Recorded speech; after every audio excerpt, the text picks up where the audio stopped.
Olá, eu sou Luciane Raposo e sou Literatura para a Vida, nosso espaço de conexão entre a literatura e a vida.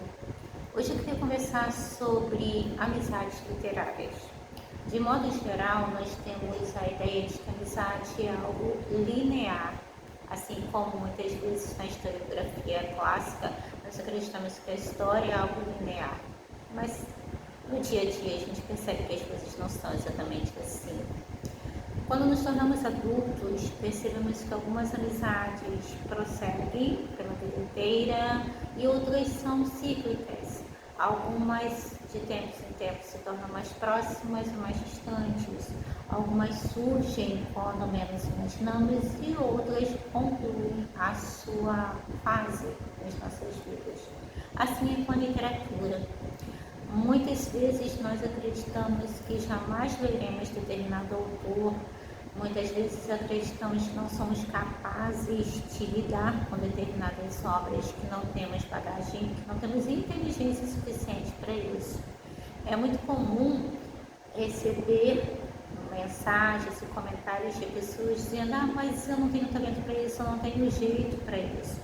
O talento, na verdade, é mais associado ao tipo de inteligência. Eu acredito em inteligências múltiplas, mas a inteligência múltipla, né, essa teoria do Gardner, ela está muito mais conectada à ideia de que você tem inclinação para determinadas coisas do que de que você necessariamente tem tudo pronto. Na verdade, ninguém tem tudo pronto. E assim é com as amizades. De modo geral, a gente acredita que aquilo que é no início vai concluir a nossa fase final da vida do mesmo modo. Mas algumas amizades, algumas conexões, algumas parcerias, elas terminam naturalmente porque já preencheram o seu tempo, a sua história, já construíram algo significativo. Assim é com aquelas pessoas que leram muitos livros de determinado gênero durante um tempo, apreciaram, se divertiram, aprenderam e que de repente perceberam que aquele livro não tem mais conexão com o que elas se transformaram, com o que elas se tornaram. Porque nós acreditamos que somos sempre os mesmos, mas estamos sempre em transformação, o que é fascinante e tem tudo a ver com a literatura.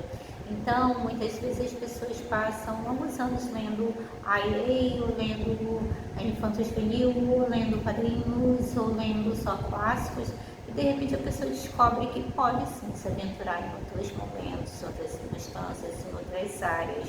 Não há uma regra muito fechada, nem com relação à amizade, a relações, a relacionamentos, sejam profissionais, pessoais, de que tipo for.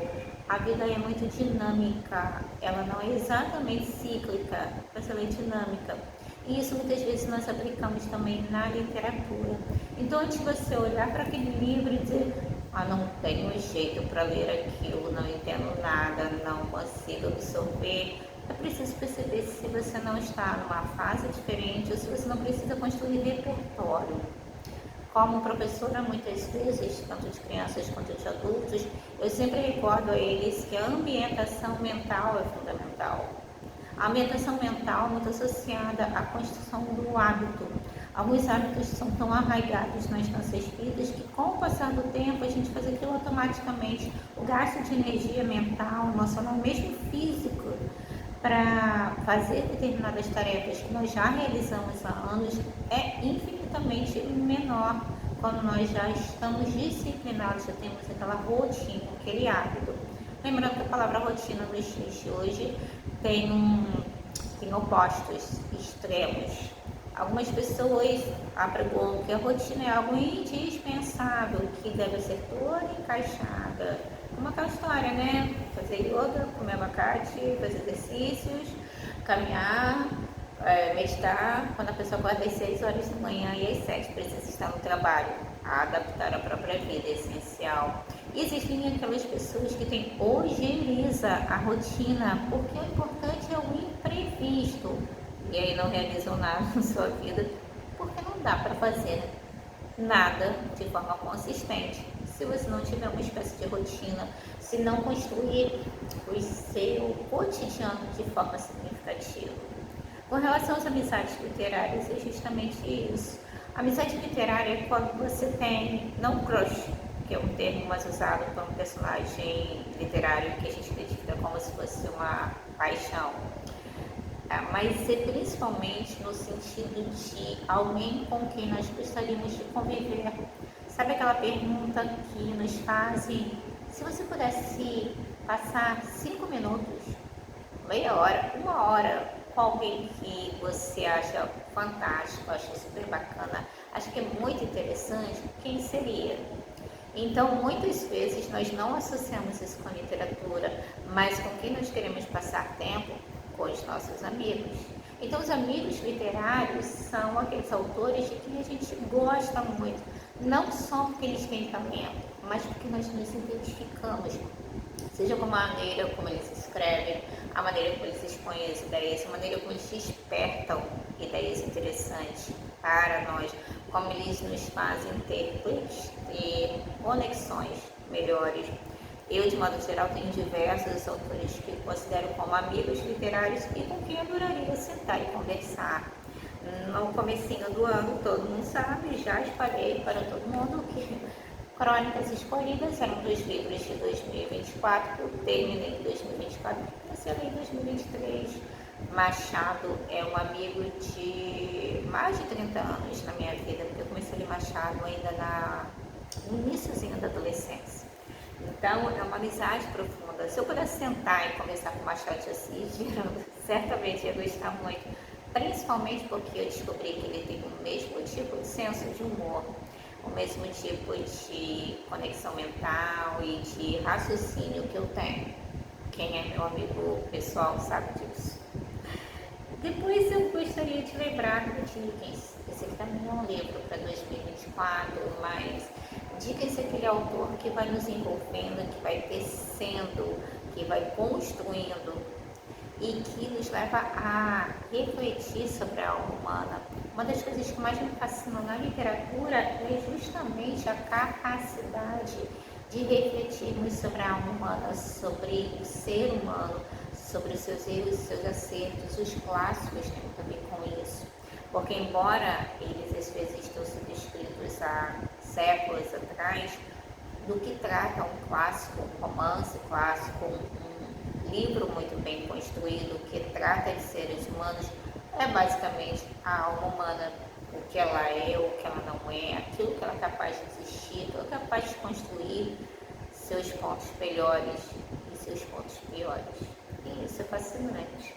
Mas há outros autores, como cristã católica, eu gosto muito de determinados teólogos, Joseph Ratzinger, Carol Wojtyla estão entre os meus filósofos favoritos. Estou até aqui lendo o livro do Ratzinger. Para quem não sabe, ele é Bento XVI, um dos maiores teólogos do século XX. E a maneira como ele constrói as ideias, como faz conexões entre história, sociedade, conhecimentos, de modo geral, como ele vai construindo o debate, a perspectiva que ele mostra, que vai tecendo os fios que ligam a sociedade da época, a sociedade anterior. Quem me conhece bem sabe que eu não acredito no catolicismo que esteja fora da realidade, fora do cotidiano. E Ratzinger faz isso muito bem, com uma linguagem muito interessante. Ao lado dele, eu gosto muito do Wojtyla, que, para quem não sabe, João Paulo II. Wojtyla também fala muito sobre fé e razão, sobre o Explorador da Verdade, que são dois livros que se conectam bem. E ele fala muito sobre essas questões de nós nos distanciarmos da nossa relação com Deus, né, com aquilo que acreditamos, e seguirmos sozinhos, porque a fé e a razão não estão distantes uma da outra. Aquilo que nós acreditamos tem que estar em conexão com aquilo que nós somos. Então são autores que tratam a teologia de modo geral com muita percepção da realidade da vida humana, da construção do ser humano. São duas pessoas também com quem eu gostaria muito de sentar e conversar. Os meus poetas também estão sempre por aqui, Drummond, a Cecília, a Adélia Prado, mas nesse momento, para mostrar para vocês, eu escolhi uma poeta que eu tenho a felicidade de poder conversar com ela, a Aline Aimé, do Rio de Janeiro. Ela já lançou 3 livros, esse aqui foi mais recente. A Aline é um tipo de pessoa que tem uma inteligência muito sofisticada, muito bem construída, ela tem um repertório muito bacana.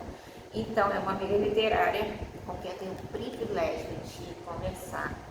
Lembrando que quando você tem um amigo literário, um poeta, é preciso lembrar que às vezes o que ele diz não é o que você entende. Como aqui, um livro que Leandro me deu que eu adoro. Cecília é uma das minhas autoras favoritas em poesia, em teoria literária, em conexões de sociedade. Ela tem textos fabulosos, o que se diz e o que se entende. Tem tudo a ver com a maneira como nós nos relacionamos com o outro. Às vezes estamos tão preocupados em expor o que aparentemente seriam nossas ideias e esquecemos do que o outro está dizendo. Cecília é maravilhosa aqui em crônicas, em poemas, em teoria.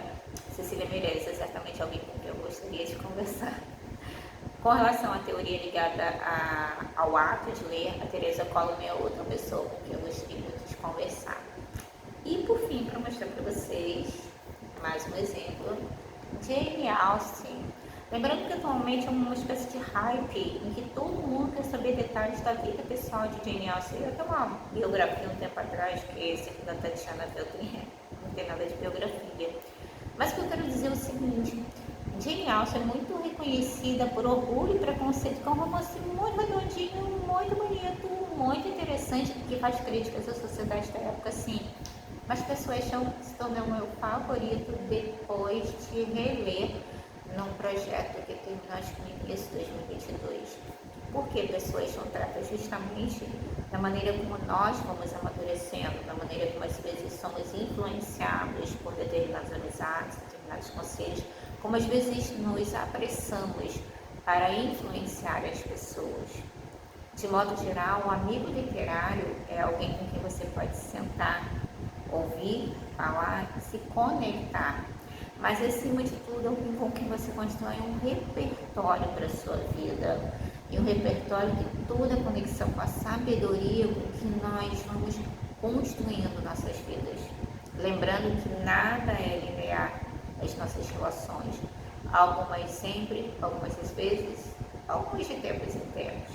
Mas lembrando que a literatura e a vida sempre precisam estar conectadas, porque a literatura sem a vida é só um livro na estante. E dizem que um livro na estante fechado não existe. Então, os nossos amigos literários, sejam eles pessoas que gostam de literatura como nós, pessoas que escrevem, pessoas com quem nós nos conectamos e que às vezes, tendo vivido décadas antes ou até séculos antes, nós conseguimos perceber, quando abrimos o livro, quando lemos determinado texto, dizemos, é isso que eu queria dizer, é isso que eu acredito. Então valorizem seus amigos literários, sejam aqueles com quem vocês trocam ideias, mas acima de tudo, aqueles que são capazes de nos levar a uma conexão maior entre a literatura e a vida. Porque a verdadeira amizade é aquela em que nós nos transformamos sempre em pessoas melhores.